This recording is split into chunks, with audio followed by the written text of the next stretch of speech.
We hear a lot about the need to support our students with being innovative and creative, and yet most of the ways and tools we use and that we have access to don't really foster that type of learning. With the microbit, we're able to nurture that true innovation. A microbit is a little computer which helps me and my friends to learn programming skills in a different way. It has 2 buttons, some sensors, and an LED display, all of which you can program using the online editor.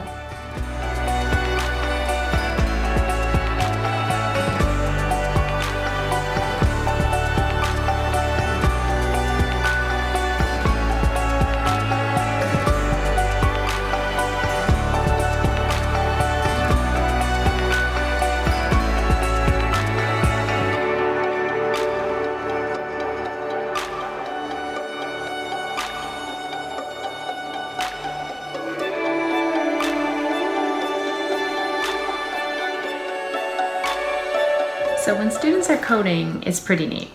But when they're programming a microbit to do something with a purpose, what we see is the engagement level is through the roof. Programming languages are universal languages, and by learning them, we can connect with the world. It puts your code more into perspective, so you can see it in real life. If there are more young people learning to code, then there will be more creative problem solvers at the technology and computing table in the future.